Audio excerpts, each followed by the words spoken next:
What's up, everybody? Welcome to the Kind of Funny podcast. I'm one of your hosts, Greg Miller, alongside the producer / seducer, Nick Scarpino. Hello, Greg. Top of the afternoon to you. Top of the afternoon to you, Nick. I feel like watching him.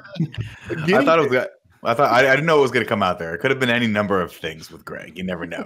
Is he going to bring back some of my past transgressions to throw back into my face? You know, or is he going to be on my side today? Are we going to be the asshole? No, we're going to be Greg versus Nick again. Or is he going to be the asshole? Yeah. Oh, no. I think that's the thing I didn't expect about this pandemic, right? Was just for it to, I thought I was already at the max level of Nick fandom you could be at. But now when he's on screen, I do just stare at him. You know what I mean? He's like Bill Murray in Ghostbusters. I'm just going to watch him the entire movie, see what he's up to. That is the greatest compliment anyone's ever given to me. And now Tim and Andy are both dead to me. Speaking of that, it's okay.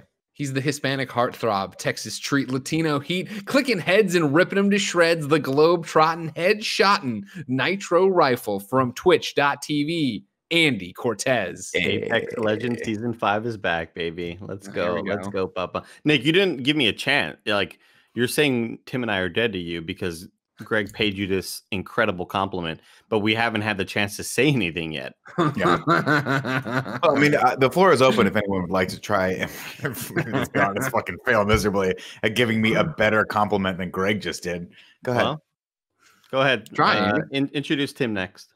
Over there, it's Forbes 30 under 30, a.k.a. the second best baby blues, a.k.a. the verified one, at Tim Gettys. Your hair's looking real thick, Nick. You talk about me? Yeah. Damn. Tim is now my best friend. Unbelievable? Tim is now my best friend. I don't care. I'll take it. Can we talk about something real for a second? Because we never know. I'd love to. It's about time we got slippers. I'm taking off my fake glasses. Take off those fake glasses and just slick the hair back a little bit, Daddy, because the curls give me feels. It's giving me feels in my underlings. There you go. Andy, put on your fake glasses. Underlings. Ew. Can we Did he say his underlings? I thought he said underpants. I said underlings. I meant underpants, but I said underlings. Oh man, this is Nick's episode. It's gonna happen. Everybody watch him. For real, Andy. Why is The Last Dance so fucking good? Yeah, man. For real, this show. Yeah, man. I don't even like basketball, and I'm now like fascinated by Michael Jordan in this thing. I was sitting there and I'm like, there's no way they're actually going to talk about Space Jam. And then they fucking did it. Awesome. When we see him practicing in his own little thing and he's inviting all the players over, and it's just like, I'm like, wait a minute. So they must be shooting in LA. That just means the players are all just coming to LA to practice with Jordan. Yeah. And all the green screen bodies like trying to take the ball from him. Like, it's so good when all the monsters are trying to take it from him. It's incredible. Like the quality just keeps getting ramped up. We saw a more emotional side from MJ that we haven't seen. Like, obviously they talk about as the Kind of Funny podcast is now The Last Dance in review. Yeah. I didn't see this week's episodes. So I saw the thing where he ends the interview and gets up crying. Is that the end of the most recent episode? Pretty much, yeah. How did we get there? Why is he upset? Why is he crying? So like, it isn't even a thing where he cries because he's sad about his father's death. You would think you would see that, and this is about his father's death. No, he's crying because his teammates don't have what he has. How he just has this will and this like, I treated my teammates a certain way because I only ever wanted the best out of them. Yeah, because I saw this part. Like, they might call me a tyrant, or this might make me look like a tyrant. There's a whole section of it where they're like, they keep asking everyone to basically rat out Michael Jordan as being like an asshole. And nobody goes as far as to explicitly say he was a fucking terrible asshole to work with, but they do such a great job at showing both sides, where he leaves the team and the team has a great playoff run the first year. Then the next year, they just completely fall apart.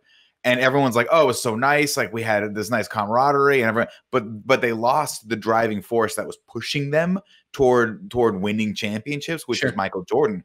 And so I wish I could remember the quote, but he has this fucking unbelievable moment where he's like, nobody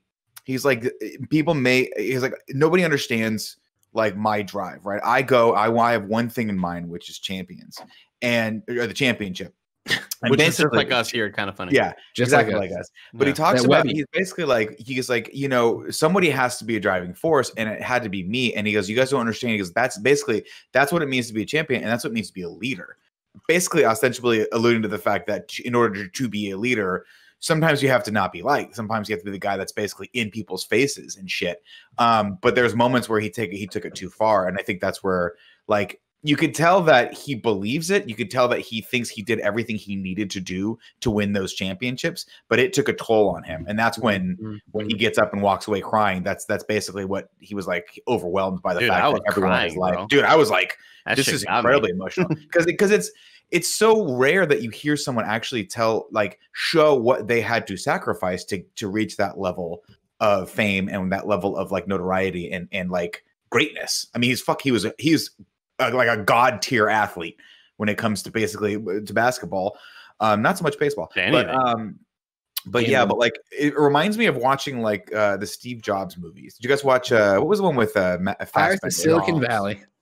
Never saw Pirates of Silicon Valley. Jobs.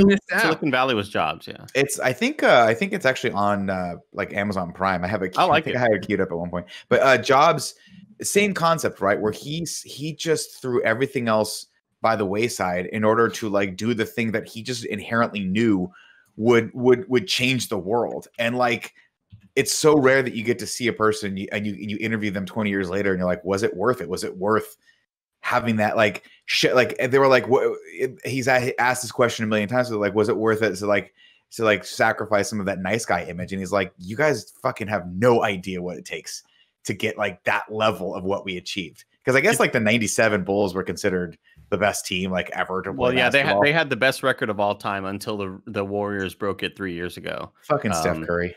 Well, the year that the Warriors blew a 3-1 lead against the Cleveland Cavaliers, which is just like one of the what a great finals. LeBron James with the final block. Anyway, so but Greg, there's a phenomenal moment where Mike is off playing baseball, right? He leaves and he goes to go try. Which, by the way, anybody who hasn't played baseball in 11 years, if you can hit 200, that's fucking insane. Like you're still major league players are hitting 200 nowadays. Like it's insane that he still was able to make that transition. Well, I like the part where the guy that owned the Bulls, which is hilarious. He's like, yeah, I own the Chicago Bulls and the White Sox. And I was like, oh, you're fucking rich as hell. Yeah. But he was like, I have. Yes. Go ahead. Yes, Tim.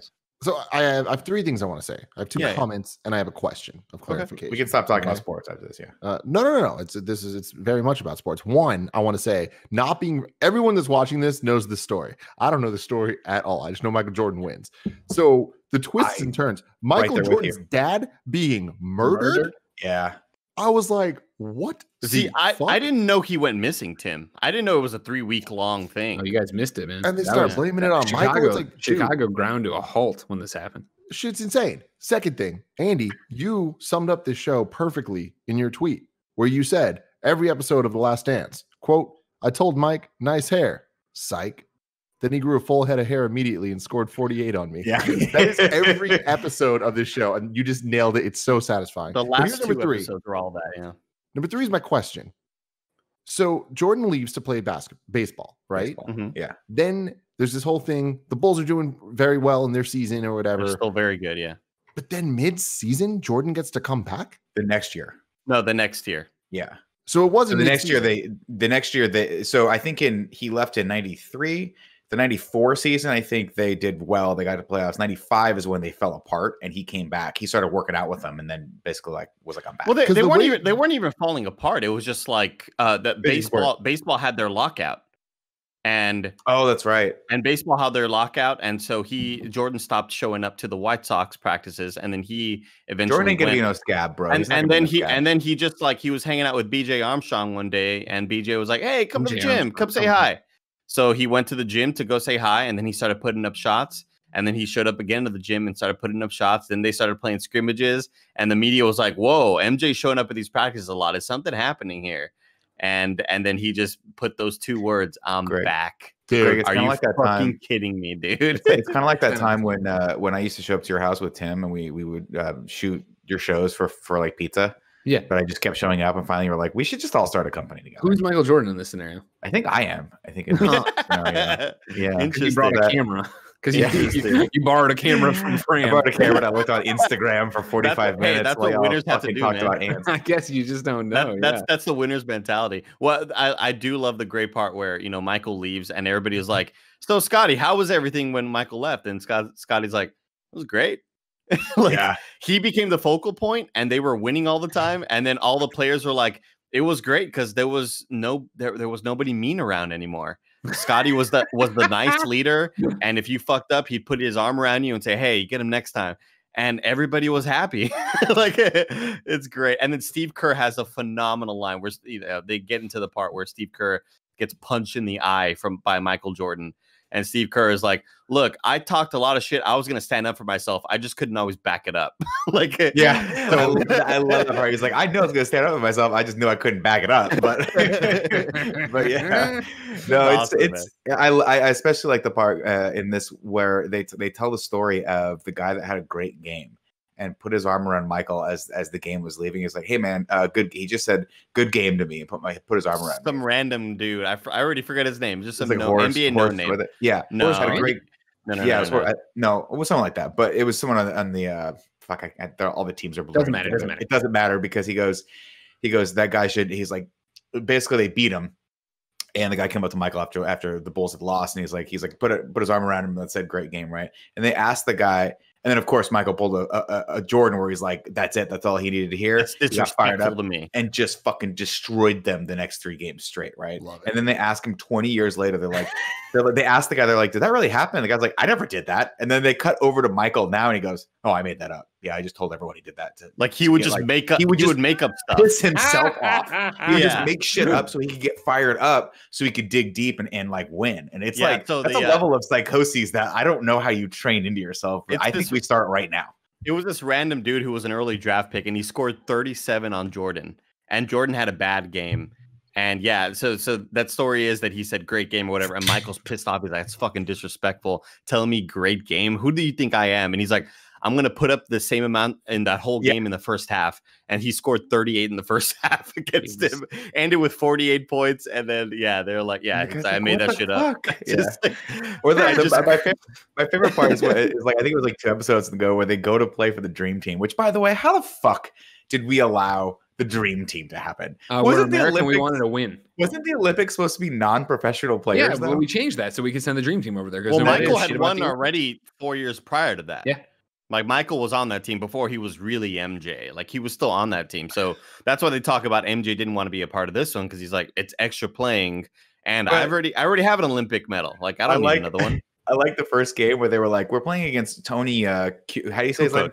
Kukoc. And Tony was like, and Jerry made a big deal of Tony coming and like being the next Michael Jordan. And then Tony, of course, was like, hey, they're having a civil war in my country, so I'm going to stay here for 2 more years and like be with my family. Like he literally was like, I'm going to play basketball in my home country instead of going to the NBA because I need to be near my family, which is like the coolest thing anyone's ever fucking done. What does Michael Jordan and the Dream Team do? I want to fucking destroy them. Fucking destroy him. And he goes, they literally cut to Tony and he's like, I don't know why they did that.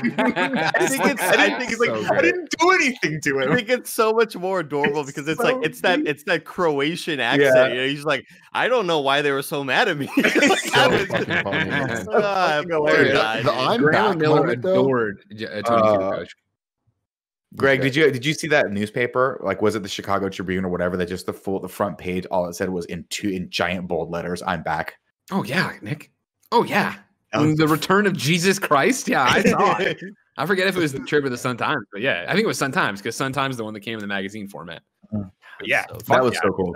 Right, I love how they set that up too in the documentary where they're talking. They had the PR guy or whatever. He's just like, I was writing, like I didn't know what to say, and so I just asked him, and all he said was, "I'm back." And it's like, holy shit! And the way it cut to showing that newspaper and all of that, it was just there was that moment. It was maybe like a 5-minute stretch in the documentary so far around that just he's been a god this entire show, but like I feel really it's just like he really has just completely molded to being perfect. Like this is where we get the shot of the Jordan 10s, the shoes that we see the bottom of the shoe, and on it's got all bottom, the fucking things, all of his accomplishments, and it's just like Is there a so cool fucking thing you can do? And when Pippin was like, he pulled up the shoe up, pointed at it, said, "Come back, come back." And he talked about it, and he goes, "Scotty, put that thing up. I saw it." He's like, he sees everything, watches every game. That's so awesome, dude. I thought about you, Tim, during that one episode where he was like, you know, it was going to be maybe his last time playing at Madison Square Garden, so he wore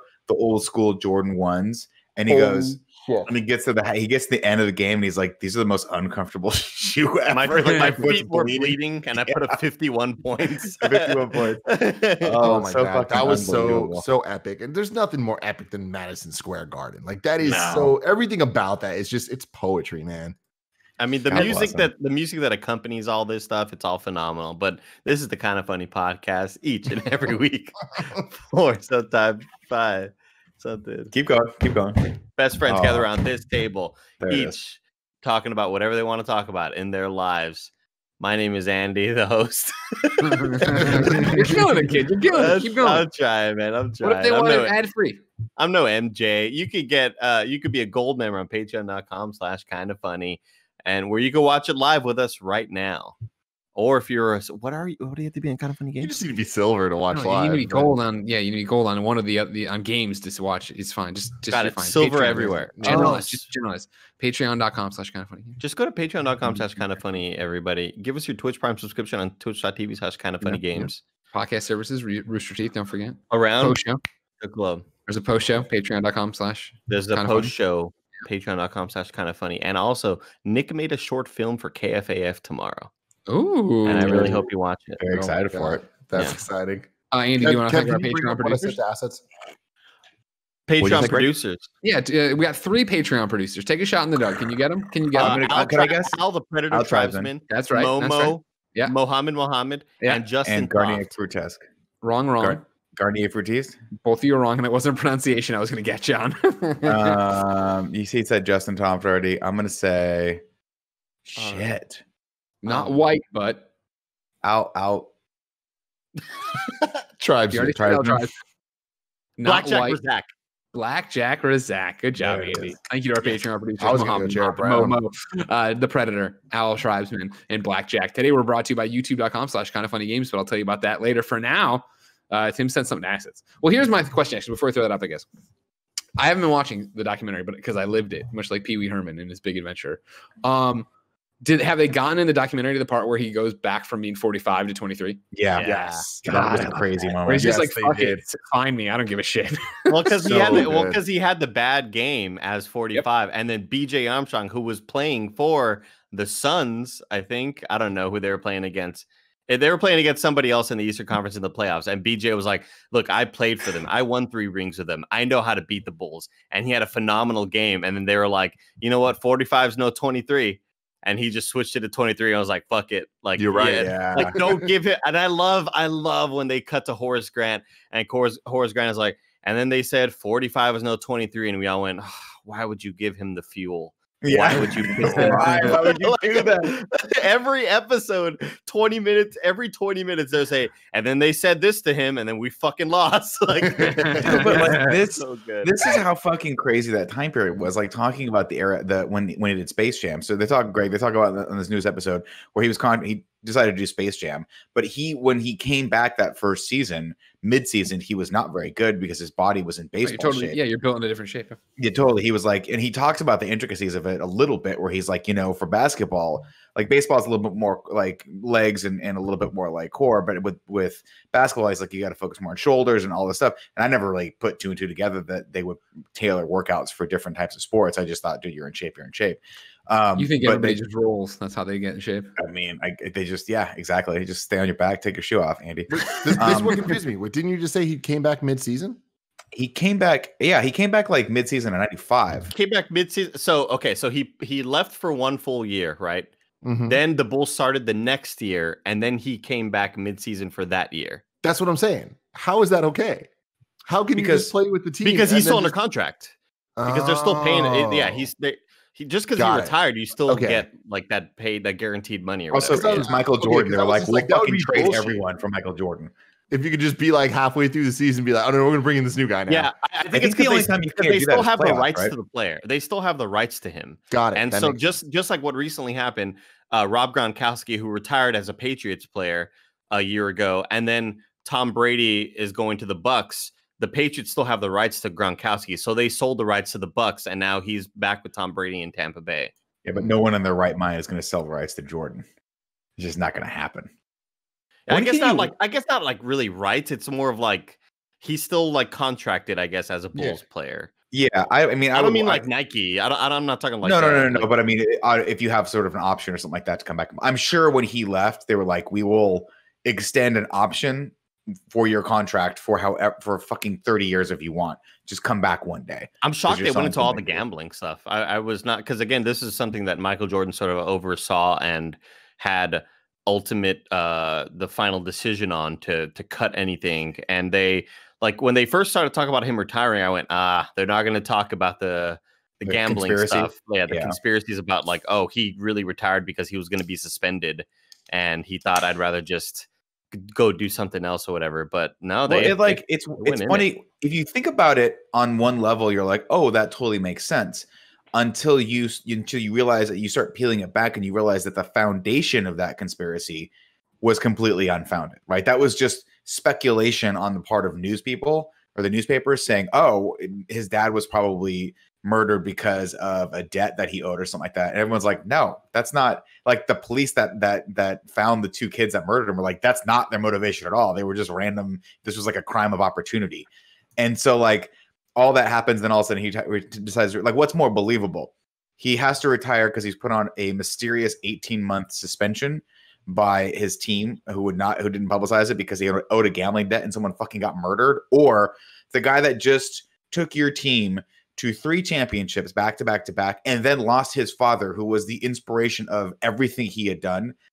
And like, maybe he just needs a break, maybe for a year. Like maybe he just needed a year off. Like that's probably that's more believable to me, at least. And that was like, that's that part with the Father's Day shit too. I was like, oh my God, this couldn't be where they just have those. There's just a moment where he wins the championship, Greg. Oh, I remember it. He runs in with it and cries on it. He drops on the ground. Yeah. Ground crying. Yeah, I remember. Like sobbing to the point where I was like, I'm uncomfortable by the fact that someone's filming this. If I were in that locker room, I'd be like, you guys need to get the fuck out of here. That's like one of the all-time like most famous sports photos is him clutching the ball. Yeah. It's unbelievable. Yeah, and again, I mean, that was the thing of, I mean, when that happened and his dad went missing, and it was every night on the news, you know, I remember it was like destination viewing to figure out if anybody knew anything. And as that slowly started to get revealed and like him talking at the bar and these two morons following, as Jesus Christ. And then, yeah, for the game to happen on Father's Day, I remember that really, really well, really vividly. It was crazy. It's crazy. I mean, how many 2 more episodes left? Yep. Yeah. 2 more. I don't understand how. So like I've been watching obviously a lot of documentaries on Netflix, and I think Netflix has some good ones and some not so good ones. My big criticism with Netflix right now is that they keep making documentary series when it should just be a documentary movie. And I know that I'm in the minority when it comes to Tiger King, because I know everyone's like more Tiger King than better. But for me, I was like, I don't think these characters are that fascinating or their stories that fascinating to warrant like 9 hours of watching the dude with the tattoos on his chest talk without teeth. But like when you watch an ESPN, I don't know who the fuck like is producing these documentaries over at ESPN, but like this one and the OJ Simpson one they're so good. I'm like, this could just be an ongoing series forever. Like I would just do another one, because that's the other thing too. Is you guys watch the one about the Pistons? Oh, yeah, the Bad Boy Pistons. The 30 for 30. Yeah, the 30 for 30. I didn't watch it. Unbelievable. You got to watch that one too, Andy, because it fills in the gaps of that 3-year span where they were like warring with Rodman was there and everything. Yeah. It was so good, and how they talked. It like goes from Isaiah Thomas's perspective, and he's like, dude, we couldn't beat the Bulls, so we had to figure out the only way we could beat them was to like basically beat them up. Yeah, and they're like, were you cool with it? And he's like, well, here's what I mean. What they've been hyping up with the recent like during the commercials of this Jordan documentary are they're doing a 2-part series on Canseco and McGuire. Bash and Bros. Then they're doing an episode on Lance Armstrong and the whole steroid stuff. I saw that one. That one I want to see. Yeah, because that's another such an interesting and complex story, right? I mean, they're desperate for content right now, and they will go to any avenue to find it. I mean, desperation breeds some sort of weird, crazy excellence, because you're like, the thing that's crazy to me about this documentary, and I think you hit it right on the head, Andy, was that like, it doesn't seem like they're pulling any punches, and they're sitting there in like, I mean, they're like the moments where they hand Michael Jordan the iPad and they just let him hear the other guys talking shit about him, and he's just like, whatever. Like, it's so inspired and such a fun, like, you really feel like Gary Payton meme, there are these evergreen memes coming from here where Gary Payton Greg is like, look, like, yeah, he stomped us in the first game or whatever, but we figured out how to stop him. We figured out what to do. And I wish we would have figured it out earlier. I'm not saying the outcome would have been the same, but it's likely that, I don't know, maybe we would have had a better chance against the Bulls. And Michael's watching on his tablet. He's like, he just starts laughing. And he's like, the glove. And he's like, I had no problem with Gary Payton. It's so good. He's like, I was going through other stuff. Like, it wasn't, it was the whole my Father's Day and all this stuff. And it wasn't Gary Payton, trust me. But like, I don't know about that, because Gary Payton did a decent job on him. You never know, Michael. That's the whole part of it, right? But so Ken Burns had some criticism about it. Fuck off, Ken Burns. What are you doing? Not enough still pictures moving slowly. Jesus, everybody's just getting mad at him. Let's go get him. Everybody in the car. So Ken Burns' criticism was that the fact that Michael has any say-so at all, whether or not you say that Michael's approving everything and saying put whatever you want, that there's still like, what about I wonder if there have been questions that they were afraid to even ask Michael about, because you don't want to piss him off, like maybe. But I mean, that is the same for any documentary. Like, it's very difficult to make a documentary that's 100% objective. But like, sure, having basically your interview subject have final say on what goes in and doesn't go in is a little difficult. But like, it doesn't appear to me that they pulled any punches, and it doesn't seem like I don't know, correct me if I'm wrong, but are there any subjects they tapped on that doesn't seem like they're like, he didn't allow them to do it? They didn't talk about his first marriage, which, oh yeah, they haven't talked about any marriage stuff, so maybe he did pull that stuff. But I don't think that's necessarily relevant to the story of the run for the Bulls. Like, his father was a direct result. Like, his father was a direct influence on his game. I don't know if necessarily diving that far into his personal life was necessary. But I feel like they do a fairly good enough job at being objective, because they have the other people there, and that are literally like contradicting some of the things that he's saying. I think that's probably good. But I mean, I guess for Ken Burns, like, I've only watched a handful of Ken Burns documentaries, and obviously the guy's a fucking unbelievable documentarian. But this one's got me. I'm sorry, Ken. Your 18-part series on Vietnam was fucking phenomenal, but did you win a championship game after that? Good point, bro. Come on, bro. You got. I don't know if these documentarians won a championship. you don't get a ring. Don't win an SB. Don't win an SB for greatest.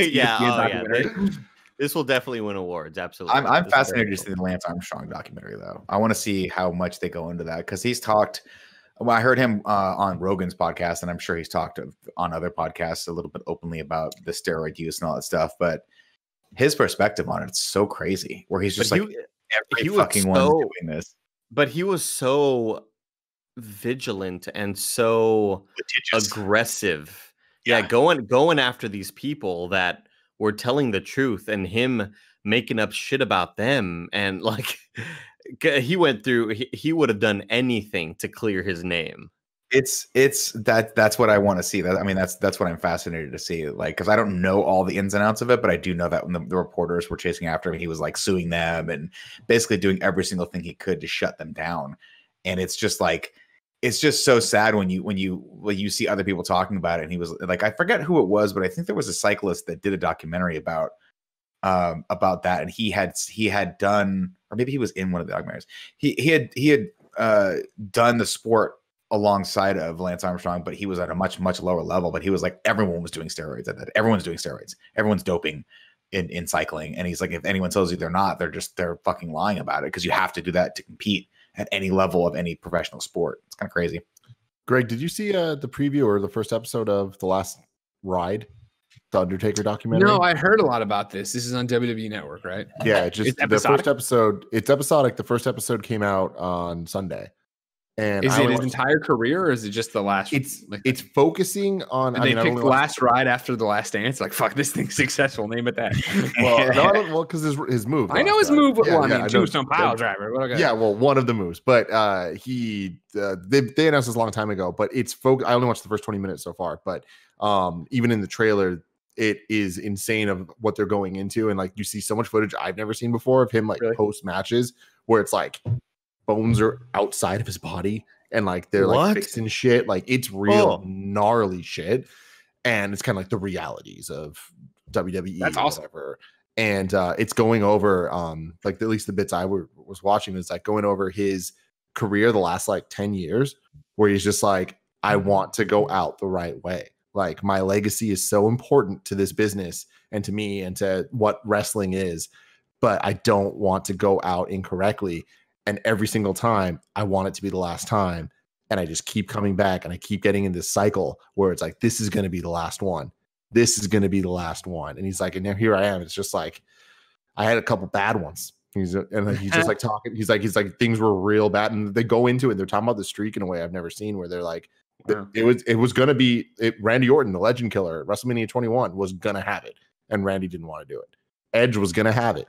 Edge didn't want to do it. And he didn't want to take it from Undertaker. Yeah. And so like, it's not worth it. We're not there. It's not worth the streak. And eventually Lesnar took it, but it's just crazy. Like seeing him because he's an old ass man and it's rare to see Undertaker speak.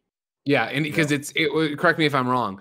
It's not Undertaker speaking. It's very much Mark. It's Mark. Mark Calloway, the guy who plays the Undertaker, but like Undertaker's down here. And Mark Calloway is just a normal dude. And like I remember the first time I ever saw him talk, I was like, what the fuck? Yeah. It's been real cool so far. I have so Beyond all the episodes are up. I just based on this conversation, I'm asking. That was a question. I just re-upped this, and so I'm looking at. We sold another one, Tim. We got another one, dude. Yeah. Are you selling WWE Network too, Andy? We have stock. Oh shit! Fine. Andy comes back in a WWE Network shirt. He's like, "Hello."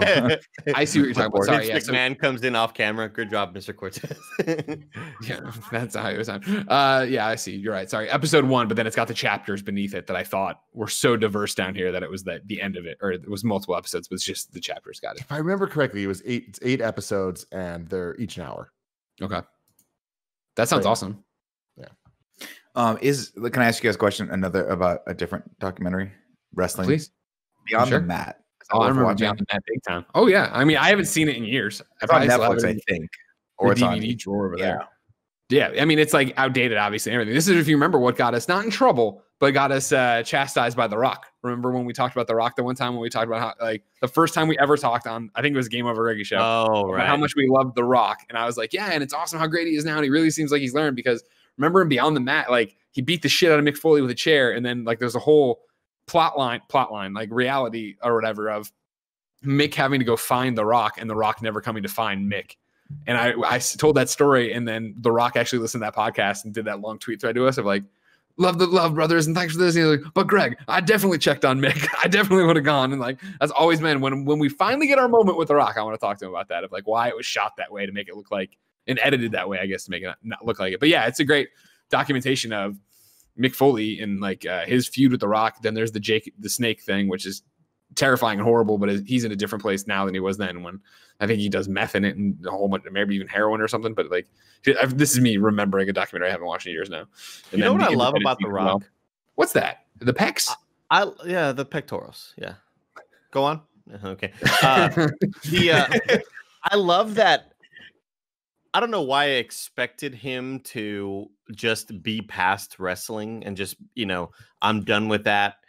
I don't care anymore about it. I don't know why I expected that to be sort of a natural thing in his life. Like he was just not even acknowledged anymore. He was just where now he's a movie star and like, that's what I did back then or whatever. But like, I love that he is still, you could tell that there's still passion for, for the entertainment aspect of it and for the sport. And I saw him recently talk about like, I've seen some matches on NXT before. And I just love that he he isn't above it, you know. Well, you can't like you have to imagine like he loved it for so long, and that was his goal for so long. It was similar to like Jordan, right? When they catch Jordan watching basketball when he's playing baseball and vice versa. What a great shot! Yeah, he's just like watching the game, and you can't walk away from that. And like that, like I don't want to put words in The Rock's mouth because we've only been friends for a couple of years now. Yeah.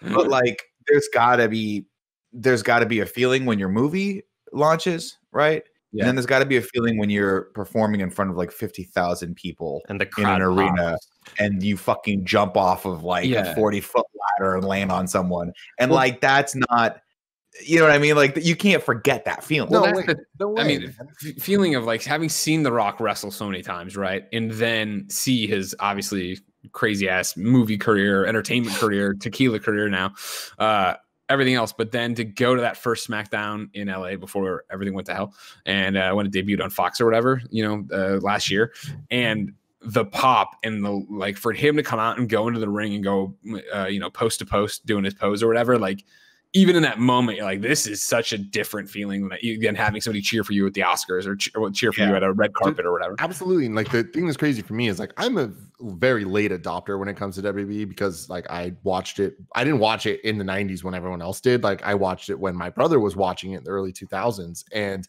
The Rock was a part of it until he wasn't because he left for the movie stuff. Right. But it's like once we were watching, like he was already on the way out. He was only doing like one match a year or whatever. And it wasn't until like almost a decade later when IGN sent me to WrestleMania to cover the WWE game at that point, whatever. And it randomly worked out that the first wrestling event I've ever been to was WrestleMania 28, where it was The Rock versus John Cena.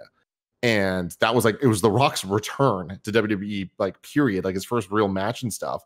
And 10 years prior at, I think it was WrestleMania 18 or 19, when it was Hogan versus The Rock, it was very much passing of the torch of like, I define this generation, you define this next one, this is yours.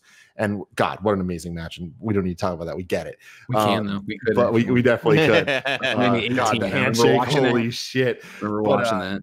But when it gets to this match, now I want to know everything about this match. It was The Rock and Hogan going back and forth doing all their stupid over the top moves that are so silly, like the people's elbow and the leg drop and all this shit. Right. And Hogan is losing. Like it's the end of it. And like he like loses and The Rock wins or whatever. And Hogan like stands up, looks him in the eye and just puts his hand out for the handshake. And The Rock shakes his hand. And it was just like, I just got chills right now. It's beautiful, man. It's fun. It's just so good. But then here, hold on. I'm dropping it in the thing for you. Just jump to the 30-minute 46-second mark on the video I'm putting here in the Discord. Oh, what a beautiful freaking moment, man. Dude, like I remember obviously I was super into wrestling. WrestleMania 18 is what, 2001? Right? No, 2002, because I was at Mizzou and I was already going, but I don't think I was living in the Antler house yet. I came over to what would become my house to watch it with Hayes. And I remember, dude, like fucking being in the, like just watching this and like knowing you were about to watch something historic, like you're about to see. Yeah, exactly. You're going to see it. But like even in the beginning when they just come face to face and they both do the alternating looks to other sides of the crowd, you know what I mean? The place is fucking going crazy. They stand in the ring for like 5 minutes without saying anything. And the crowd just gets louder and louder and louder. Like they just couldn't contain the hype. Dude, this is hype as hell, man. Are we supposed to be seeing it right now? It's like a 27 minutes. Right, because you just us to pull it up. I sent it. Yeah, I sent it to Slack for Andy and Nick, who don't know exactly what we're talking about frame for frame. No, but what's crazy though is then almost a decade later when I got to see this WrestleMania match and it was Cena versus The Rock, it was very much the same thing. It was The Rock passing it to the next generation, and it was kind of Rock Hogan too in a lot of ways. Yeah, it's just like this is the next passing of the torch to John Cena, who we all understand, like he is a Rock level of wrestling superstar, 16-time champion, whatever the hell, but also more than wrestling. Like John Cena is a Hollywood character as well. Yeah, sure. And I'll never fucking forget being there. We were in Miami, which The Rock has so many ties to, and it was the last match of the night, obviously the main event, and The Rock wins. That place lost their fucking minds because there was no chance that John Cena was going to lose to The Rock. Why would they do that? You know what I mean? Like, why would they do that? It was so important they did. It was so freaking beautiful. Then the next day they signed a rematch for the following year's WrestleMania, and then John Cena won. But man, I just love that so much. And like, but that's The Rock. You know, he knows what's up. How fucking tall is Hulk Hogan? He's so big. You met him, remember? Yeah, I don't remember. Like, everyone's just tall. 6'1", 6'2". Like Andy will appreciate this. When you meet tall people, you're all the fucking same. You're over tall. 6. You're all fair. Everybody's tall. So Tim, you said you started getting into wrestling in the early 2000s, or when? The first, like, what's your first memory of wrestling? My first pay-per-view I ever watched, like live when it was happening, was WrestleMania 20. So it was way late. Okay, gotcha. And it was just my brother. Who were the marquee wrestlers at that time? It was the triple threat match that was Triple H, Chris Benoit, and Shawn Michaels. I don't know why. Jesus. Okay, that's not that. Which is one of the greatest matches of all time. Yeah. So I lucked out that it was like a good time. Because I don't know why I lose track of time so easily with what is early, and when I think of Tim getting in late, I think that he's getting in like not when Chris Benoit was alive for sure. Like it's crazy to me that he was still alive at that time. Like I don't know why I don't see that as super late because I was like post Attitude Era. It was got PG it. Okay, shit. Yeah, because I got in a little bit before Attitude Era when it was still neon colored Sting and WCW, it was always like, what are you gonna watch, Nitro or Raw? Are you gonna watch WCW Nitro on Monday nights, or are you gonna watch Raw or whatever? And that was always like the big, well, we're gonna watch both, of course. And so I never fully understood like the allegiances and are they one company? Are they combating? It was always just sort of like it was just two wrestling shows for me, but I always was confused when certain wrestlers wouldn't show up in the other show. Like I didn't understand they were two totally different. It was like the NFL and the NBA. Like why would they mix up, you know? Yeah. And then they did. And then they fucking did. Fucking insane. The ECW got in the mix. Come on, you fucking kidding me? I think like the earliest days I remember were like Neon Sting and Ultimate Warrior. So 80s, yeah. Yeah, like like early 90s, because I like Ultimate Warrior was still doing early 90s stuff, because I remember being he was doing early 90s as well. That totally counts, yeah. Yeah, I think like 94 was maybe when I started, because I remember in kindergarten talking to other classmates and maybe like first grade talking to other classmates. I would love to have met kindergarten Andy. If I could go back in time right now and just you want some candy, meet a kindergarten Andy, you know? Tying this back a little bit to the Jordan doc and the Undertaker doc, like, you know, Jordan just kind of being greatest of all time, and every time he has an accomplishment, it's just like, no shit, he's gonna do this. And then that 45-23 thing, the I'm back, all of that, so much of that is similar to the Undertaker, of just like he had this streak at WrestleMania, like he is beyond what wrestling is and all this shit. And when I first started watching, like it was leading into 20, so it was like 6 months before maybe, and it was the run where Undertaker was the American Badass. So he was out there talking shit and whatever. He wasn't this like ethereal creature thing, right? And at Survivor Series, it's when it was him versus Kane, brother versus brother, in a buried alive match, and he got buried. Like Kane buried him, and my brother was so like, "What the fuck?" Yeah, dude. Like he believed it, you know, like for all intents and purposes. And then at WrestleMania, the Undertaker came back as the Undertaker, and that felt like the I'm back. Like, and they built it up that way, like with 20 whatever druids out there, like doing the choir shit, and like, oh my god, Paul Bearer and all that. Like it was just such the Undertaker. And it was just him versus Kane. It was like, oh my god.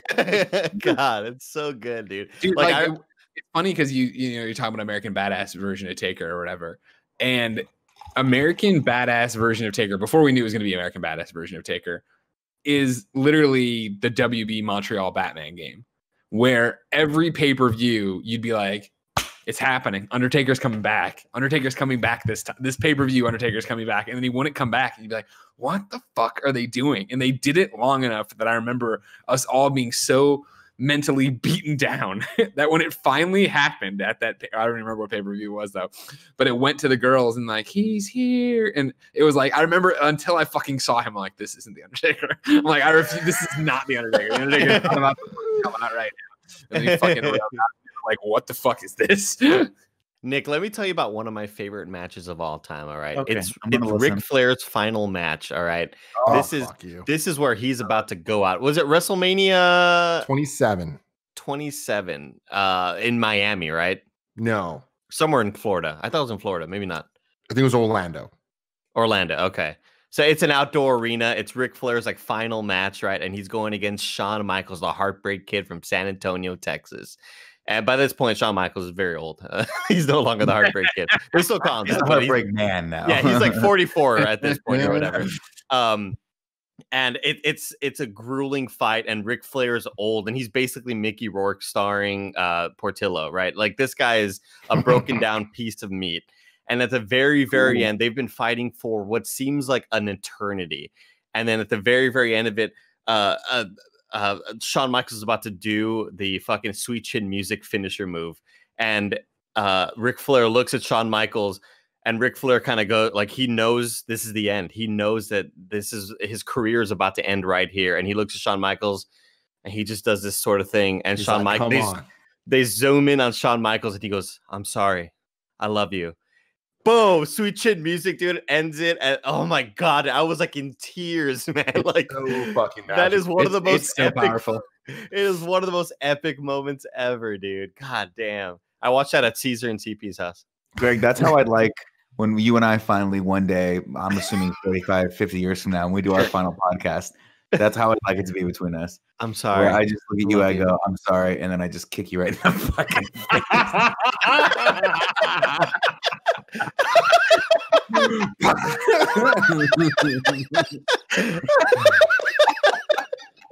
Dude, one of the funniest things about that match, though, and it's the moment that leads into that, is that Ric Flair, a wrestler that we all fucking know, been doing this thing for decades upon decades. The limousine riding, kiss stealing, wheeling, dealing, jet flying, son of a gun. You gotta love it. And he has his moves, right? He has the figure four. He has all these things that are just iconic to him. But one of the things that was most iconic to him was the Flair flop, where he'd get hit and he would just oversell and just kind of like flop around. And that was always hilarious. But he would every match try to get to the top rope to do a big move and always get pulled down and then flop around. He never did the move. He never made it to the top rope until his final match. And he gets up there, and it's kind of like the dog chasing his tail, where it's like, what's he going to do once he gets it? I didn't realize that. Yeah, like, I kind of forgot that. He makes it to the top and doesn't do shit. He fucking comes down. Everyone's like, what the fuck? And that's when he gets Sweet Chin Music. It's so good. It's so good. Such good storytelling, man. Wrestling, man. Did you see the Becky Lynch stuff yesterday? Beautiful. Did everybody else see this? I didn't see it, no, but I'm Becky Lynch, now she's pregnant in the ring, and so like she was there with like her rival or whatever, and was just like, it's a giant empty arena. This would have played better with people personally, way better. But basically, like, you be a warrior, I'm gonna go be a mother, and like that's how she announced it. Oh, and like, that's cool. I'm pregnant, oh, yeah. And then she has like this like fucking epic like bittersweet sad moment of like leaving the ring for the final time. Speaking of sporting events without crowds, did you guys catch any of the UFC event last weekend? I didn't know. Yeah, it was good. Great fights. I heard it was like top to bottom, like one of the best. Like even the undercards and everything were phenomenal. I didn't watch any of the prelims, but I watched. The only fight I missed was the Pettis fight, which was the very first one. But the rest of the fights were fucking unbelievably good. But it was so weird to watch them fight with no crowd around them, especially when they do like post show stuff, where like Henry Cejudo announces that he's retiring, and everyone's like, "Well, okay." Like no one's cheering for him at all. Oh man, he's not retiring. I think it's just a money play. But what was crazy about it is you're hearing the announcers. Obviously, they're piping in like Joe Rogan and Daniel Cormier who are talking, and it's Daniel Cormier who is a fighter and has been a two-time champion and is known for being a little sillier on the mic. And then you got Joe Rogan, and they're just like they're talking. And at one point, he goes, they're getting excited because they're watching this fight happen, and I think it was the Dominic Cruz fight. He's like, he's really got to start checking those leg or kicks, or it's done for him. And then he goes, oh, we should be more quiet. He can probably hear us right now. Yeah, you're basically coaching. Yeah, I'm literally sitting there, and like it's weird because for the first time ever, every once in a while, when you're watching like you're watching these events, you'll hear a coach or a corner man like say something. You're like, what do you say? What do you say? Clear as day. The corner people, it's like you're in the room with him at one point, like the Tony Ferguson fight. It was Tony Ferguson versus Justin Gaethje. And he goes, literally, he's Justin Gaethje's corner, because Justin Gaethje comes out, it's 5 rounds championship or interim championship. And Gaethje comes out and he's throwing fucking bombs for like 2 rounds straight. And at the end of the second round, his coach is like, hey, you got to back off those, man. You got to just take some of that, like take down 10%. You're swinging for the fucking fence every time. You're going to burn out. And Justin's like, okay. And I'm like, it's so weird to be able to hear them give the exact like coaching advice that, like, you know, normally you pick up a little bit of it. Yeah, that's bizarre. Yeah. And they cut over to Tony Ferguson and one of his coaches is like, I don't know, man, try an Imanari roll or something. Just like try a roll because he's getting his face bashed. Listen, I have no advice for you. Just fucking do something. Yeah, they did not coach him very well in that. That's so weird. So they're just gonna keep on putting on these events. Dana White was like, fuck it. Apparently the UFC is contracted for so many events with ESPN and with various other, I guess just ESPN, that they have to put on some ridiculous amount of UFC. Like, they're not all pay-per-views, but they have to do like one a week basically on ESPN or something like that, or else they like this. So there's some sort of contract fuckery about that. And I could be wrong, and I'm sure they'll extend it or something like that. But yeah, they do a lot. But it was weird. He was trying to do this for a really long time. It ended up being fine. I mean, if you ever watch The Ultimate Fighter or any of those reality shows where they don't traditionally have crowds when people are fighting, like, it's totally fine. You're still watching a fight, but the energy is definitely eerily different when you're watching. You're just sitting in silence, watching 2 dudes beat the shit out of each other. Well, I mean, that was the thing of even just tuning in. Like, I haven't watched a full wrestling thing in the pandemic. I've seen the clips or whatever, but like watching the clip of like Becky announced it last night, right? Like, she says it, and then it's Asuka. I can never say her name. Asuka, thank you. She's the one there, and so she's like tries to start a Becky chant, and like there's no one there, and it's just like, I know what you're going for, but it's just like they don't. To be fair to that, she's the only one that does that. Yeah, it's like, well, no, I know, but I mean, I'm talking very specifically about this moment. I'm not saying overall with a brush. I'm saying in this moment that would have fucking killed an arena, right? Would have been so powerful. It was weird to go to her and have her be there. I'm like, I understand exactly why it's happening. I'm just saying, like, dude, this is her moment to announce it. There was a moment last week where after the fights, it was Henry Cejudo. I forgot the guy that he fought. It was Dominic Cruz. They fight each other, and Henry Cejudo wins. And Henry Cejudo is a phenomenal fighter, and he's won multiple times. And Rogan's like, you know, where are you at with your career right now? How do you feel, you know, going into this and winning this again? And he's like, is it cool to be considered one of the greatest fighters of all time? And he's like, I am the greatest fighter of all time. And he's like stumbling through this like bullshit, like monologue that they have to do, and no one's cheering. So it's just weird. It's right off the bat, it's weird as fuck. And then Joe Rogan thanks him like he always does and shakes his head. He's like, you know, Henry, you're a great fighter. And he's like, I'm sorry to see you retire or whatever. And he's like, yeah, no worries. And then he does the thing that they do to the camera where he gets right up in the camera like this and like flexes real hard. And it's fucking dead silent. It's the weirdest thing. Like, normally a crowd is like, ah, and then blood everywhere. But it was just like, he just went like this. It's weird, man. So like for WWE, like a lot of the stuff that new, it's like I guess we're done. It's in-ring stuff that is like awkward because of all those reasons, and majority of the people don't call out to the crowds. Like, they act like there is no crowd, which is good. There's like a couple of exceptions of people that are like playing into it just being stupid. But this weekend the pay-per-view is Money in the Bank, which traditionally is there's a briefcase above the ring, and then there's like ladders and 6 competitors. Money in the Bank. It's very similar to that. So there's 6 competitors in the ring, fighting to get on the ladder and pull the thing. Whoever gets it first wins this thing. They get the opportunity to battle for the championship at any moment they choose. But for this one, because it's pandemic time, they're like, let's do something different. So instead of doing a traditional match, they did another one of the like cinematic matches like they've been doing at WrestleMania. And they're like, you need to climb the corporate ladder. And it started at the bottom floor of WWE headquarters, and the 2 briefcases for men and women were on the roof. And they had the 12 competitors, 6 women and 6 men, all at once fight throughout the building, going up every level to get to the roof. In theory, this is cool. I heard it's awful. It is so bad. There's no commentators. There's like cinematic music playing. It's all shot like a movie, but it's like with wrestlers then the majority of them aren't really great actors. So it's like, it just highlights all the things wrong with wrestling, but it's still fun as fuck. Like, I enjoyed the entire thing. Like, it was super fun, but they get to the roof eventually and a bunch of shit's happening. Baron Corbin takes Rey Mysterio and throws him off the roof. I heard somebody say, I saw the Twitter threads of like, did Rey Mysterio just get murdered? Then he takes Aleister Black, throws him off the roof, and it's like they're 56 stories up, and you literally just see Rey get grabbed, tossed, and you just hear him go, ah! While there's Pirates of the Caribbean music playing underneath it, and there's no like if there was commentators to be like, did he just kill him? What's going on? But there's not. It's so weird. That's awkward as fuck.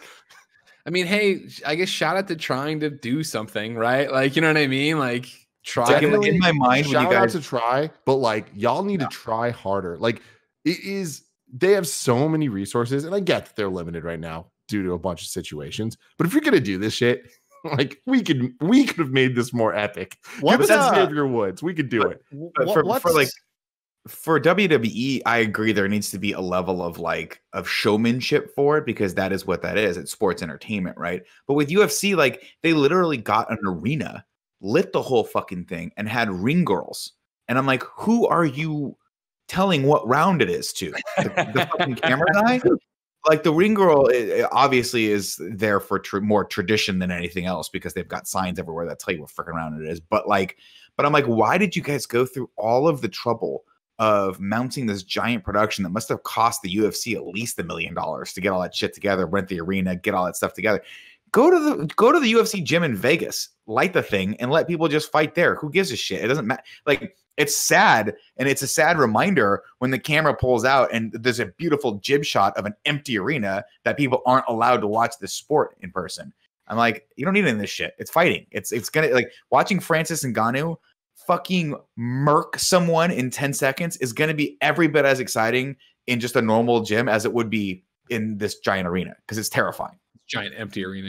Yeah. The Money in the Bank shot just kept cutting to a shot of a helicopter camera. It wasn't a drone. It was clearly like a helicopter going around the building of just this empty wrestling ring on the roof.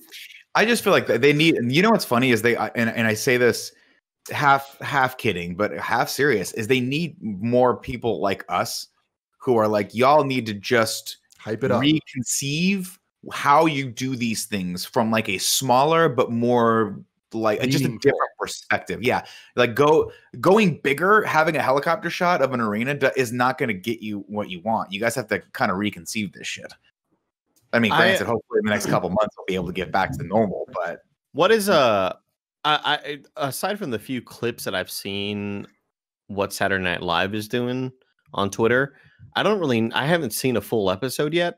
Well, Saturday Night Live doesn't get laughs anyway, so it doesn't matter if they have a crowd. That's comedy right there. No, but like on other people's products is comedy. Yeah, I just don't really know what else that they like. I've seen the few clips of Weekend Update, and I've seen Alec Baldwin beat Trump and stuff like that. But it's all like teleconference looking stuff, and it's also supposed to look like a Zoom call. I just don't really know what else that they're doing besides. I know that Adam Sandler did that short with Pete Davidson, where they did a behind the scenes of that was pretty cool, like breaking down how they did it, because it was very impressive for quarantine times. Huh. All I've seen so far is just a few interviews pop up here with, like, I think Seth. I clicked on something today. It was like Seth Meyers was interviewing Tina Fey, and I clicked on it and I was like, why don't they at least give them mics? Like, how do they not have? It sounds like they're just recording straight with their computer mic. I don't understand it, but yeah, that's pretty much all of ESPN right now. It's still pretty bad, the level of production ESPN. Which is surprising that so many people are still like that. We made a joke about it during the Xbox conference, right? Where it was like, again, get some Getty mics. It happened. It's like, the Friday or the Friday before we all went to work from home, right? We were like, all right, what does everybody have? What does everybody need? And we didn't have it all on day one, but we had it by day 4. Like, you know what I mean? To this level of production, it hasn't changed much since then, and it's because it's good enough. It works. How many people do you think work on the production side of ESPN, and what are the other 150 people doing, if not ordering mics for their talent and lights and like explaining for them how to use it? Yeah, Levitard's show still does the worst thing where because they're not just televising a Discord call or a Zoom call. Right. They can't just do that for whatever reason. So Lebitard and Stugatz have their mics and their headsets or whatever, and everybody else is on a Zoom call. And when anybody else wants to speak, Mike Ryan will take his headset and push it up into the speaker so that you could hear them, or he'll take the microphone and push it up against the speaker so you could hear the other people talking. Like, it's still the worst system, and I can't believe that they haven't. You know, I hate being the fan of like, this is unacceptable, but it's like, it's crazy that they reference it all the time. Like, Dan will be like, again, we are America's sports leader, worldwide sports leader. We still have this setup. Like, why are we doing this? I mean, it's weird because, like, you know, this is kind of just a testament of how lucky we are in the situation right now, both just with the pandemic, but also just in terms of production and entertainment, where we're of the YouTube generation, where we need to know the back end and front end. We can't just be on camera. We need to at least have an understanding of how things sound, look, blah, blah, blah, all that stuff, like all the elements that make it work. But it is interesting seeing like the bigger guys just totally not nail it. But even with us, like recently, a couple days ago, we were doing collaboration content with Funhouse that's going out for the kind of Funhouse week in a couple weeks that you'll be able to see on our channel and their channel. And just seeing yesterday, it was me, Nick, and Andy, and their setup's totally different than our setup. Oh yeah. And going through all the things, trying to figure out like how to nail how they do it. It's interesting because it just like teaches you a different side of stuff. And it's like not necessarily that we need to adapt those principles, but just learning it and seeing that there are other people that are putting a lot of thought into the content itself and like how we should optimize this type of production differently than we would in our traditional studio. It's really cool stuff. You know, I like that there's not just one answer. Well, it also gives you like a sense of priorities, right? Which is like, our priority is obviously like, what is the path, the best and smoothest path of least resistance to get our content recorded and get it up to the audience. Whereas like when we were doing the Family Feud thing with the Funhouse, they are like, oh, we want you guys to record audio on your side, and they had this workaround for OBS where you could stream out of your OBS, like, and use your OBS as a cam and also record at the same time. And I was like, oh, that's really fucking cool. But obviously, like for us, even though that's an option, I'm like, the level of quality that we're hitting with our stuff right now, I think is great.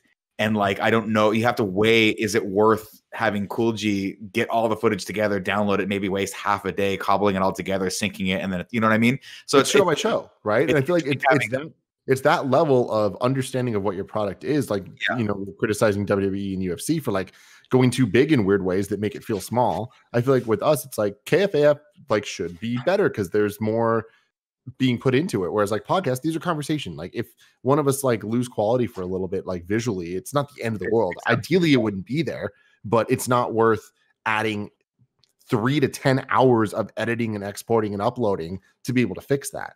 I mean, Andy and I talk a lot about various groups of musical artists and old TGIF stars gangbanging him. So on NKFAF, so that demands quality. This week, definitely requires that. Tim, they taught me a really cool sort of OBS hack, and I'm just gonna say it right here. There's a big secret, big Funhouse secrets coming out.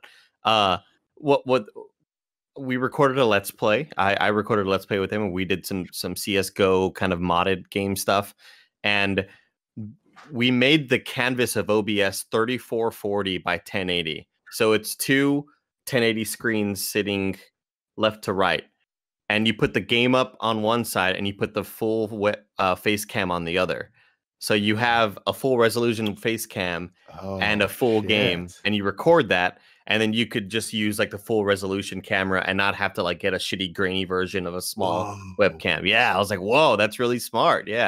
Fucking good shit. See, lessons. And they're like, look, we're learning so many things because we are in this situation. Maybe something that I really want to learn, like Andy, at some point I want to sit down with you on a Discord call. It's just like, I don't understand Twitch at all. Like if I had to go live, this company would fall apart. Like I have no clue how to make that happen, but it's just like little OBS things. I'm like, I should know this. Like I shouldn't. Like yesterday, Elise was asking me to like do a bunch of things. I'm like, I am so lost right now, and I figured it out. It was easy, but like there's just like a basic education that it's just like whatever makes us all better. Like understand whenever Kevin tells Barrett, if I die, you'll have to, you'll know this. And that's what it's like with Tim. It's like if any of us die and Tim has to go live by himself saying everybody else is dead, like you'll be able to go live. It'll be pre-recorded. Nobody needs to know anything. You guys are totally fine. Don't worry about it. Everything's fine. No, I feel like you guys don't have to know anything. No, Kevin, do you feel like you're sort of dispensable right now, Kevin? Like, wait, Kevin, he said if Kevin dies, we'd have to. When you figure it out, are you going to haunt us and as like a ghoul and still run our content? I'm just saying, you guys are doing a bunch of research and stuff. You don't need to worry about it. Don't worry about it. Everything's fine. Because he knows once you do it and you stream it and you use an overlay, you're like, this is really easy. Wait, why does Kevin fuck it up so much? No. Remember that time you cried and we're like, I need you to take over? And it's so ridiculous how much easier it's gotten since then. Like, so and it's not plug and play by any stretch of the imagination, but like it has come so. As somebody who hasn't touched it, since 2015 when Kevin jumped on the grenade as the hero he is for Kind of Funny, like having to do it all from here, I was so gun shy about it, and then getting back in and be like, all right, well, OBS is still a piece of shit at times, but like it still is. I understand what I'm doing. The basics I understood. I learned in 2015 to do all of this. I can apply here, and the systems have come far enough where it's actually working rather than being more hurdles and more problems. And like the fact that for any of the stream stuff I've done on my own or from here, or me and Nick doing Last of Us, which is insane, of him streaming his PlayStation 4 to my PlayStation 4 and then me streaming that and the Discord out, and that worked. And it wasn't great. Obviously it wasn't like fucking 1080, but the fact that it worked, and I do streams here for Borderlands or whatever, and there's no audio sync, which I always remember in 2015, in 2014, 2013, when I started streaming on my own, like being such a bitch of like going in and millisecond delays and all the other crap. The fact that, Aver's been able to come around with this system and get it to there. OBS is where it is. Discord is where it is. It's fucking phenomenal and crazy how good everything is. Maybe, hey, Andy, maybe we should send Kevin to the Levitard show and just have him like text him stuff. That would be phenomenal. It's possible. Oh my God. They would. How do we I do feel this? like I could be very helpful to them. They probably do more too. All jokes aside, you've done great work during this quarantine. They have a guy that works there that like he always tries to get on the mic, and they're just like, oh God, here he is. Like they always get. I feel like Kevin might turn into that role. His name is Lorenzo, but his real name is Lauren, and he just added the ZO to the end of his name. And every time he pops on the mic, he'll be like, "What's up, guys?" And they'll be like, "Oh God, here we go." That doesn't sound familiar. What's that like? Ladies and gentlemen, how about a word from our sponsor? It's youtube.com/kindoffunnygames. Are you aware, ladies and gentlemen, that you're watching a Kind of Funny product, and that's for some reason youtube.com/kindoffunny has more subscribers than youtube.com/kindoffunnygames? That's fucked up. I'll give you one guess as to what that reason is. You want to watch KFAF Garbo all the time instead of come get hot breaking news and let's plays and cool stuff over on youtube.com/kindoffunnygames. Whoa. KFAF Garbo, we have a segment dedicated to you this week called Greg Does Amazing Stuff. Sure it is. Sure. Okay, we wrote a theme song for it. Andy wrote a theme song. You know what I mean? No. It's very nice stuff. It's good. I don't believe it. We've turned a new leaf. There's leaves everywhere. I turned them. Yeah. Anyways, go subscribe. Just like Transformers: Age of Extinction. Maybe turn the corner. What a shit show that fucking movie was. You don't understand. Like it was. I got mad at it. I got mad at Transformers. No, Age of Extinction is the one that you. That's the one I turned the corner on, but I turned the corner right back for the last night. You turned that leaf again. I pretty much made the fucking block when it came to the last night. That movie, as I was doing the synopsis for it, I went through every range of emotion possible. Where at first I was excited, then I was scared, then I was super disappointed, and then right around hour 2, I was like, I am fucking livid that I have to watch the next 30 minutes of this movie and talk about it. Like, oh man. When my wife's like, you need to get up and just walk around a little bit. Because I was like, how could they do this? How could they make this fun? Like, he got paid millions of dollars to make that movie. Millions of dollars. And I work just as hard on every episode of KFAF tomorrow. Is it done? Is it done then? Are the last Transformers yet? No, we got Bumblebee. We have 2 more. I can't fucking believe there's this many movies. Well, we're cheating a little bit. Yeah, we're doing the animated movie too. I'm excited to watch Bumblebee and me too. Those are good movies. Yeah, those are actually good. I've never seen either of them. I think I've seen the animated one when I was a kid, and I just have like these very, very distant hard to see memories of popping in the VHS and my brother watching it. But other than that, I don't know anything about it. I mean, it is phenomenal. It's a kid's movie. It's a kid's cartoon turned into a movie. Blah blah blah. Like it's corny as fuck, and there's a lot of issues. But like, it is a cool story, and it's dark, and there's like character growth and shit. And like, you don't get that from the show itself. So I'm excited to see that. Why is You've Got the Touch? Why is that the theme song? You'll see in the animated movie. Okay, it's the shit, and it's an amazing moment, in my opinion. Guys, Danny Tamayo writes in to patreon.com/kindafunny, just like you can, to be part of the show, and says, you've mentioned that you'd want to see the elseworld/multiverse where Nick is married to Andrea. What other elseworlds would y'all want to peek into? Not live in, just visit, like Disney World. I feel like, can I address that first part real quick? Sure. I feel like we would either be the best couple ever. No, it's not that. Or I would be just so subservient to her. No, we explained it. I said word for word. I said, Nick, she would dominate your bitch ass. And that was the thing. If you remember how this was, it's an old kind of funny one where we all went out to eat at Chevy's before the world ended.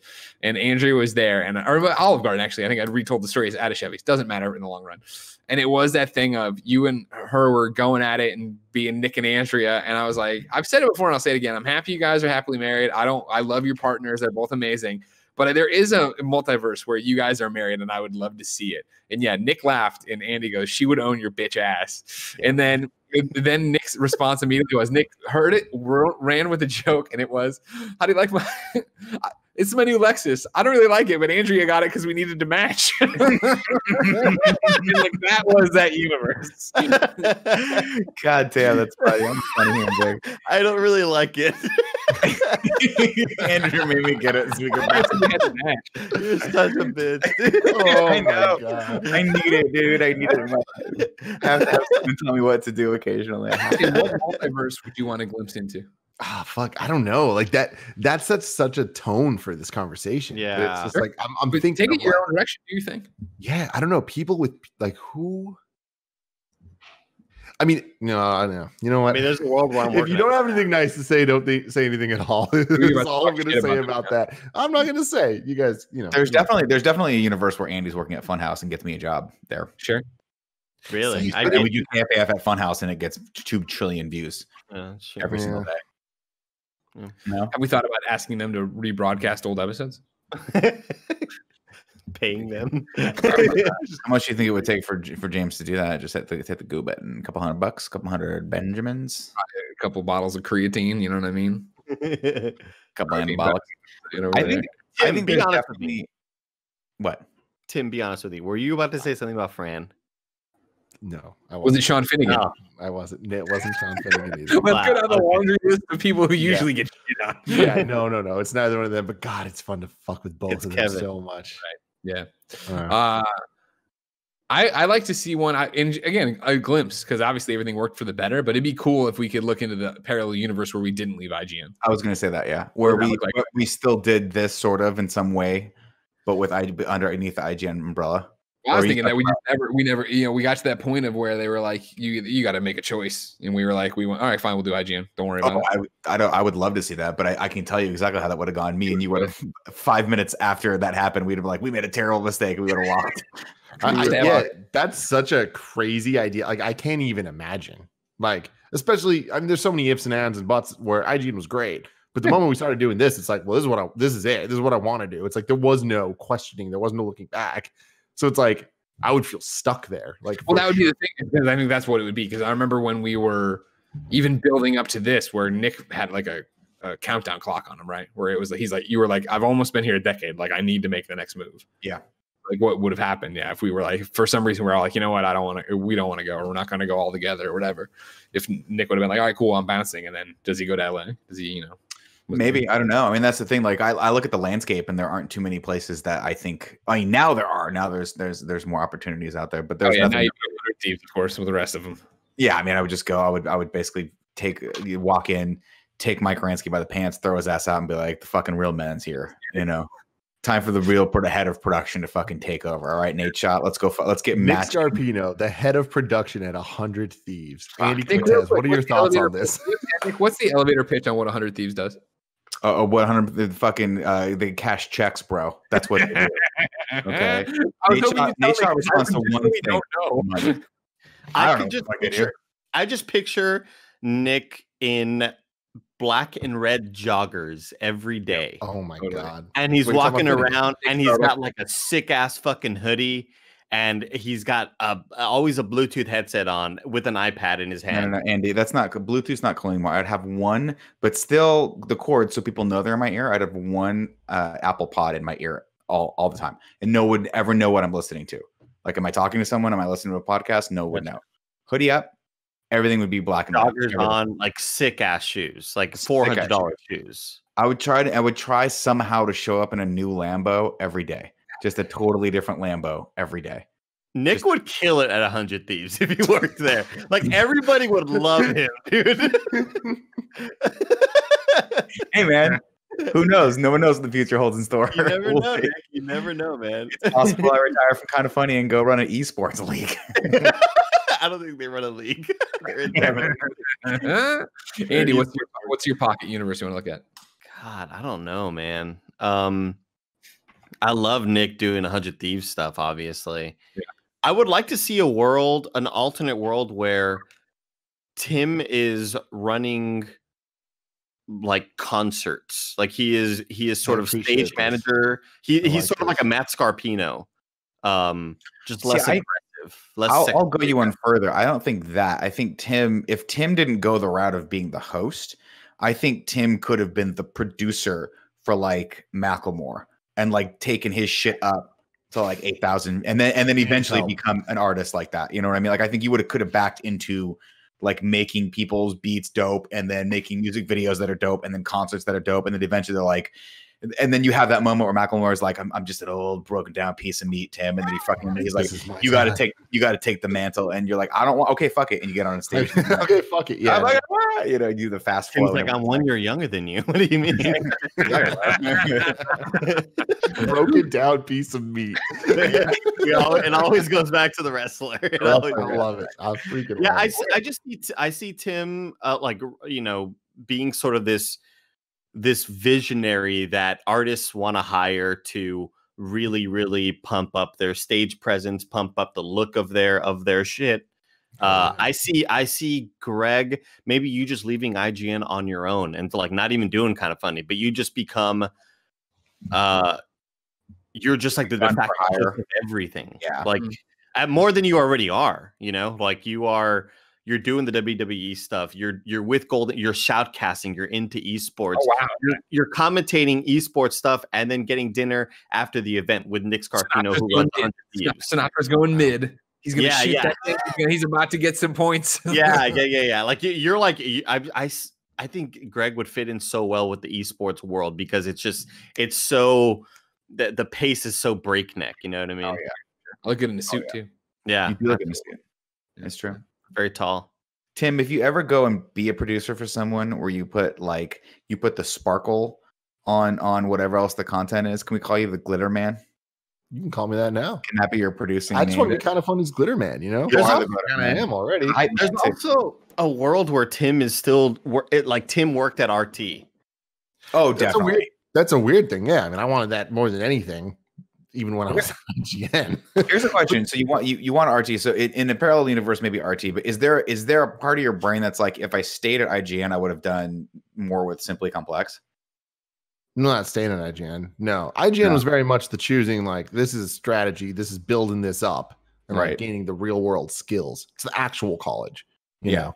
Yeah. And going forward. I mean, I remember like even like being at IGN when I was at IGN, there was a lot of opportunities with Rooster Teeth due to like connections I had and stuff where it was like opportunities came up where it's like I could have been a producer on Red versus Blue, and it's like I didn't want that as much as I wanted that. It was like once it was a real opportunity, it's like, no, that's not actually what I want to do.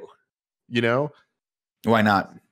Well, just because I feel like it's, you know, just taking over someone else's thing, or yeah. You know, it was a weird mix of, you know, to make this not just sound like, oh, I'm better than everyone. The other side of it is it's like I'm not good enough to be able to do that to the level of quality that I enjoy it. Like, it's not my baby. It's not something that I'm that good at. And then the other side of it is like I just feel like my greatest strengths lie with production, with the glitter. You know, I need the Greg Miller. It's like I feel like everything in my life worked out in a way where it's just like I was like given Greg. Yeah. You know what I mean? It's like I thought like, you and I both were sort of, we adopted Greg for the low price of a box of Tabasco Cheez-Its. That's true. Yeah, that's true. It's a good And box. Fantastic box. But yeah, no, it's like it's one of those things where it's hard to think about a alternate reality because there's so many.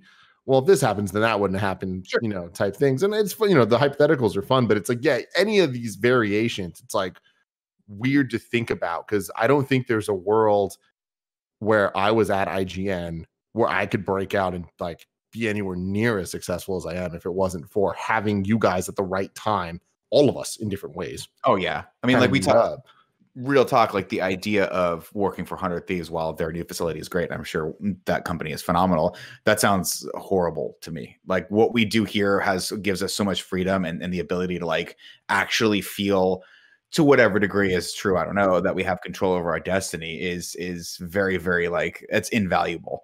Like the idea of having 3 or 4 more bosses, forget it. Nick, but they have a Cash App streaming room. You guys, I'd like to formally announce formally retiring from Kind of Funny, and then I'll be back in a day. So I guess actually though, trying to take the topic and like take it in a fun direction that's not just shrugging it off as something I can't do.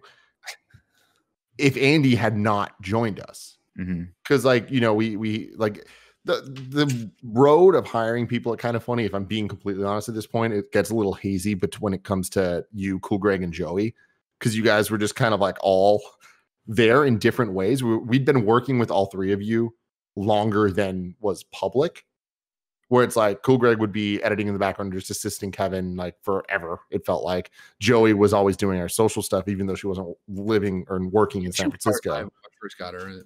Yeah, exactly. And so it's like I get a little hazy on that stuff. And then you were doing like the t-shirts and stuff. And like I was in constant communication with you, like telling you way too many things that I shouldn't have been telling you at the time. So much NDA shit. So many embargoed things. More than I know now, it feels like. Jesus. Oh my, did you see the text? I texted you that. I got it on it. It was happening. Fuck Andy. I'm sorry. But it was like, you know, I don't remember exactly the order of when everyone came and all this stuff, but you definitely were a different type of hire than the rest of everybody, where I feel like you were the first person that, I mean, we were hiring you to be an editor and stuff, but it was also with the idea that you're funny as shit and like going to be on camera to some extent. We didn't know what it was going to be, you know? And it's like, I wonder if you had straight up said no, because to be clear, you didn't say yes. And to be clear, you did say yes. You just also didn't act on it. Yeah, I'm pretty sure you still haven't actually accepted the job here at Kind of Funny, Andy. So if you'd like to sign that letter, that'd be great. I never was sent a letter. So. Okay, well now we're really digging to the middle of the call here. But it's like in a world where Andy said no. I would have angled for Achievement Hunter. For you? Yeah. Instead of Funhouse? Yeah, because I would have loved to have stayed in Texas. Yeah. Oh, yeah, good point. I would have angled to work for Achievement Hunter or just somewhere else in RT, because that, like, much like Tim, opportunities were there when it was made known made known that I was leaving for Kind of Funny, and there was a lot of like, what if? How about this? What if this? I would have angled for Achievement Hunter probably, yeah, just because I feel like they were more up my alley of what I wanted to do and be on camera and be silly and find that comedic voice. Because even when I was on the games team, my boss at the time, Michael Hadwin, was like, we kind of see where you're going. Would you eventually want to be like, yeah, you're the mascot? Would you just kind of want to be the voice for this company and be the guy who's always, would you want to be the representative? Huh? Yeah, almost like a representative. Yeah. Bethesda, Pete Hines. Phil Spencer. Yeah. I mean, face of the company. I guess so. Yeah, I guess so. The new Bernie Burns. But more of like, we need somebody to go to talk about our games on other podcasts who is funny and personable. You know, Tim Cook.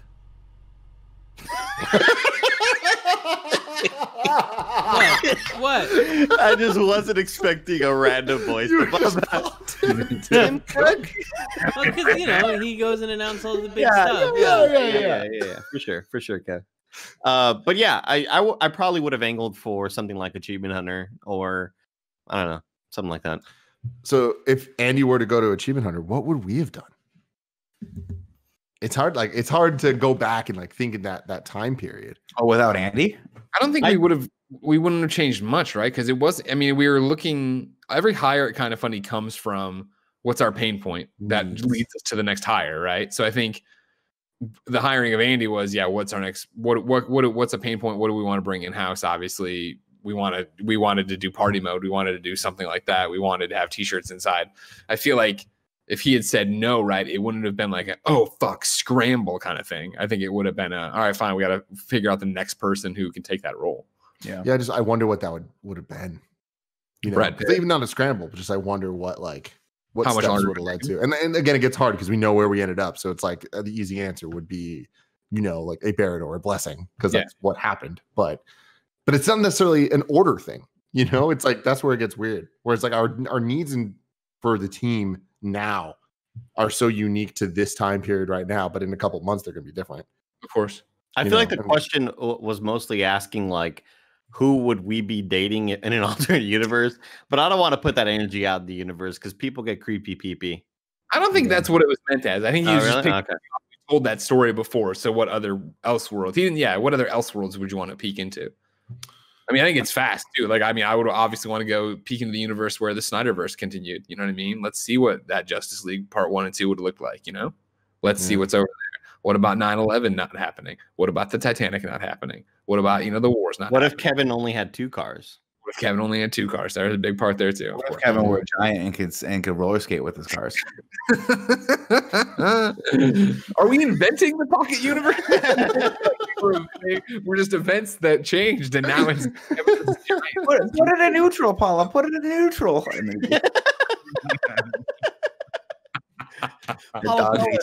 Get the keys for the other car, Paula. The whole Kevin, here. Kevin, what pocket universe would you want to see? What other multiverse do you want to go to? I don't know. Maybe back when we started working together and you guys were all making fun of me, and I was like, no, it's fine. It's fine. Maybe if I had been like, yeah, you know what? It's not appropriate. Oh, so you're thinking if you just stood up for yourself back then, your life now would be drastically better? Nobody knows. Nobody knows. Yeah, I agree. Who's to say, Kev? I like how picking on Kevin, like we said he's a giant who roller skates with cars, and like we've pushed him so far that's over the line. That's fucking outrageous. The thing about Kev is that he knows it's not over the line, but he knows that most of the things that I say that are silly we learned our lesson. You know what I mean? Like, don't let Nick finish. He's gonna insult me at some point. Also, don't let if I give you guys an inch, you're gonna take a mile. Like, right now, I'm a giant. Soon, it's just gonna be me making fun of my 3 cars again. Right now, I'm a giant. He's seen the narrative devolve. Kevin knows that this thing Kevin is acutely aware of is that in Kind of Funny, a compliment for any member of the group. There it is. There he is. The giant. There he is. That's the giant roller skating. He actually hangs out with the giant that runs the hot tub. That's American. Oh man, that was a noon joke. Kevin knows what everyone inherently knows is that a compliment for any member of the Kind of Funny team is just a little bit away from an insult. It's always just right up against an insult ready to come. So you got to be careful. You don't want to let his head get too big. You know what I mean? Oh, God, no. God, no. So I'm like, Andy, nice glasses. Still short. Ladies and gentlemen, this is the Kind of Funny podcast each and every week. 4 best friends gather on this table, each coming to bullshit with each other. If you want to bullshit with us, go to patreon.com/kindoffunny. You can give us your questions, your comments, your concerns, everything under the Kind of Funny sun. Be part of the show. Get it ad-free. And, of course, watch the exclusive post show we are about to record. However, if you have no bucks to toss our way, it's no big deal. Head over to youtube.com/kindoffunny, roosterteeth.com, and podcast services around the globe each and every week to get a brand new episode chock full of ads, except for right now when nobody's sponsoring anything because they're dying. And also no post show, but you can still go to Patreon and get the post show there, or you can get the show ad free. You understand? In the post show, I have a new Gia story that is similar to the Batman parents dying moment. Oh, great. Exciting. I like that. And then I have a question from one Charles Jacobson I'd like to get answered and have a conversation about with everyone. Say the question right now. Oh, it's a long one. The show starts. So you're trying to really don't like that, right? We were doing that for a little bit, and they were like, "No, no." I mean, what they weren't liking, Kevin. What they weren't liking is when we would have a full-on 20-minute conversation, and then the show would start, and nobody would understand where we started off from. Yeah. So Charles' question here of like, when will you decide to delay the Kind of Funny Studio 2.0 event till 2021? And that's he has questions and he has stuff in front of it and behind it and stuff like that. Gotcha. Okay. Good. All right. So now we're going to the post show.